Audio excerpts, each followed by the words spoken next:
Marie Antoinette is one of the most infamous women in all of history. Her legacy has inspired many, including in the worlds of both history and fashion. And in 2006, director and writer Sofia Coppola gave us Marie Antoinette, starring Kirsten Dunst as Marie Antoinette and Jason Schwartzman as Louis XVI. Marie Antoinette follows the famous figure from when she arrives in France until she leaves Versailles while people are trying to attack her.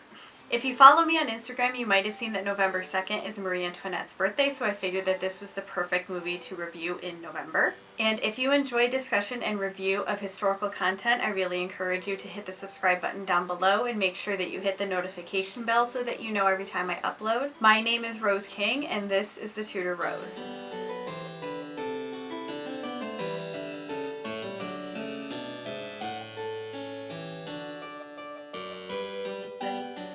So today we're going to be talking about Marie Antoinette. This movie was both written and directed by Sofia Coppola, who's a very famous director, who has a very famous director father, and it does follow the life of Marie Antoinette. I'm guessing if you watch this channel that you know who Marie Antoinette is, but if you don't know, she was the last queen of France before the French Revolution in the late 18th century. She is often depicted as a very frivolous woman who was spending all of her money on clothes and food and makeup and hair and all this other stuff. She was very wrongly attributed with the phrase, "let them eat cake." She actually didn't say that, but that's a whole other story. I've heard this movie debated as being really great and also really bad. So I'm just going to talk about the pros and cons, and then I'll let you know what I think at the end. The biggest pro in this movie is, in fact, the costumes.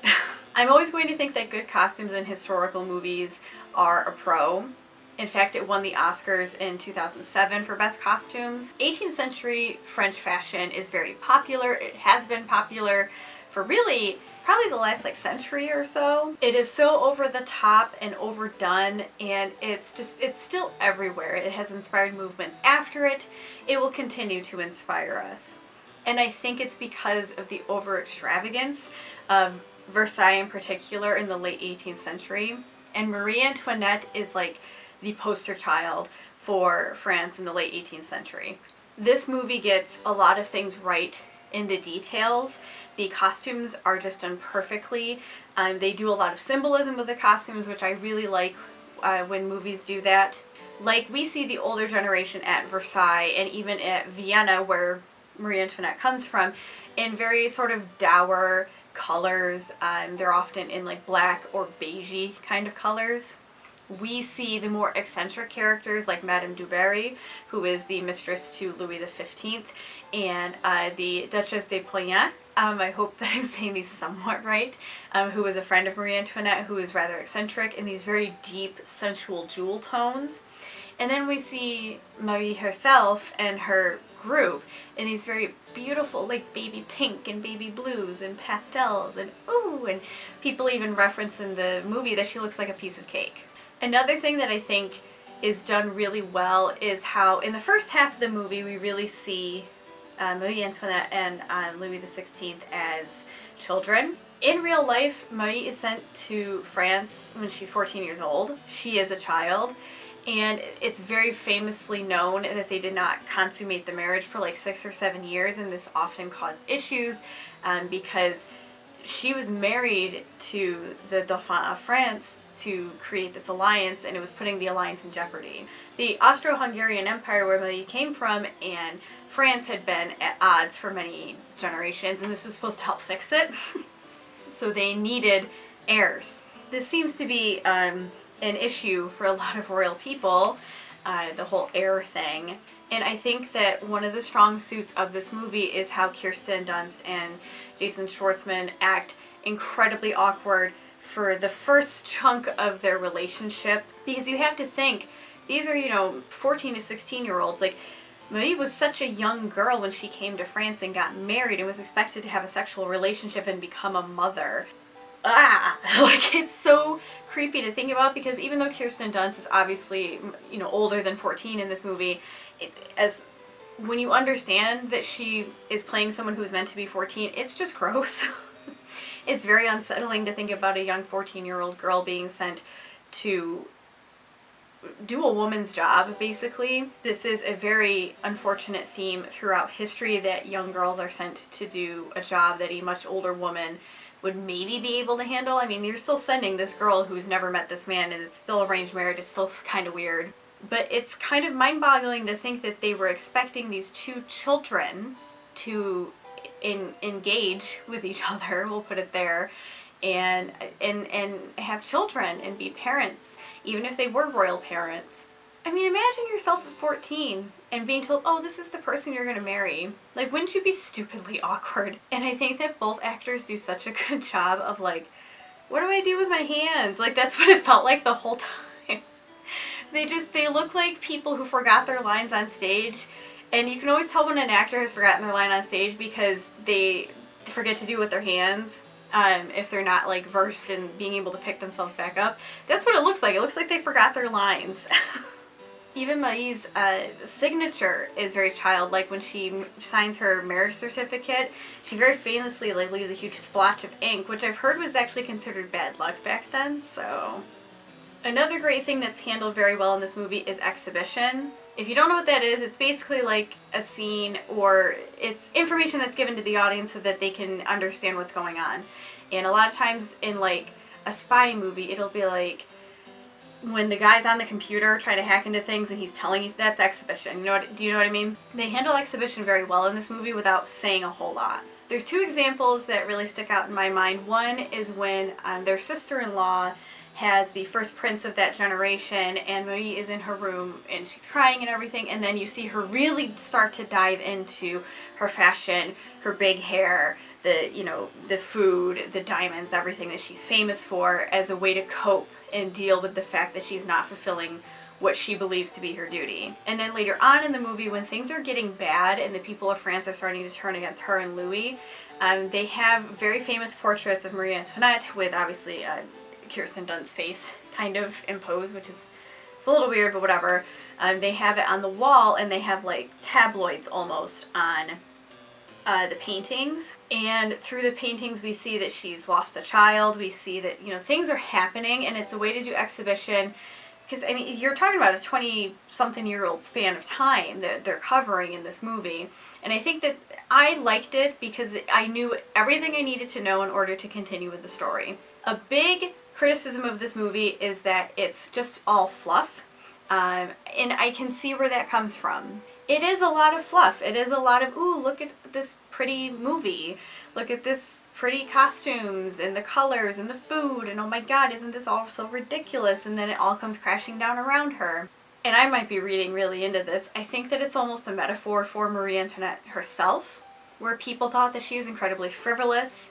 They didn't want to look past the exterior, and she was basically just a piece of art to people, or a pretty piece of cake, much like this movie is. It's just very pretty, and it might seem kind of vapid and just silly and stupid, but it's really discussing how this child was sent from her home to become the most infamous woman in history, or one of them at least. She was sent to this world that she just didn't understand how to navigate, and expected to navigate it, and it ended up being the death of her, literally. But I think that might have been on purpose, that it's so frivolous, because she wanted to sort of, Sofia Coppola, the director, maybe wanted to make an example of that. The other big criticism that a lot of people have, and I hear this a lot when historical movies do this, is that it's too modern. I am wishy-washy when it comes to putting, like, infusing modern things into historical movies. I think that on one end you have, like, all the way serious, very serious historical drama like The King, which I recently reviewed. And then you would have, like, a modern adaptation, like putting Marie Antoinette in 2019. And in the middle is where I think Marie Antoinette sits, and I think that it works. Why I think it works is because everything in the set and everything is pretty historically accurate. The costumes are beautiful. That detail, it's given there. And it puts you in late 18th century France. Where it's modernized is a lot of the dialogue is pretty modern. There are, you can tell that it's supposed to be a different time, but it's very modern. And then the most obvious part is the music. There's a lot of modern music. Actually, it's one of my favorite movie soundtracks. I think that Sophia did a good job, or whoever did the music did a great job at mixing, you know, like concertos and then, you know, French opera, and then also having modern music to tell the story of Marie Antoinette. And I think that Marie Antoinette is a person in a story where that lends itself. You know, like the story lends itself to having modern music, and I think that they do a good job picking the moments when it should be classical music and modern music. So I do think that Marie Antoinette sits right in the middle. I don't like it when they go like 75% either way, because then you end up with something like the show Reign, which I cannot stand, where, yeah, sure, it's set in the correct era, but they're all wearing crop tops and there's modern music and there's like Nostradamus is like a weird wizard thing. It's too much modern, but you're still back in history. It's not enough. It's not balanced enough, and it's not on either end. And it just, that's when it starts to bother me personally. But I do think that Marie Antoinette is sitting pretty in the middle and balanced. Overall, in case you can't tell, Marie Antoinette is honestly one of my favorite movies. I don't think that it was meant to be this hard-hitting historical drama where we go into every single detail of who Marie Antoinette might have been. Everything from like the font and the music, it's a very sort of 80s teen movie about Marie Antoinette. Obviously it's a little more serious than that, but like I like that she did that because again, I think the story and the persona and the iconography of Marie Antoinette lends itself to that sort of storytelling. Sure, you can have, you know, an overly dramatic, beautifully well done historical drama about Marie Antoinette. There are those out there. I don't think, usually Marie Antoinette is like in pockets of movies, but you know, you can have that type of movie and I would watch and probably love that kind of movie. But I think that Marie Antoinette is one of those special characters in history, like her, and I feel like Cleopatra is another woman that comes to mind, or even Catherine the Great. I think that these type of women are women that lend themselves very well to these kinds of more like seemingly vapid tellings of their life, when in actuality I think that Sophia was trying to prove a point. So if you're not a huge history person, I think that you would actually really love this movie. If you are a history person, it's up to you. This is one of those movies that people are on one side or the other. They either love it or they hate it. I personally happen to love it. So that is my review and discussion on Marie Antoinette. I hope that you guys really enjoyed this video. If you did, please give it a big thumbs up. Share it with the history lovers in your life. And my name is Rose King. This was the Tudor Rose, and I will see you guys in the next video.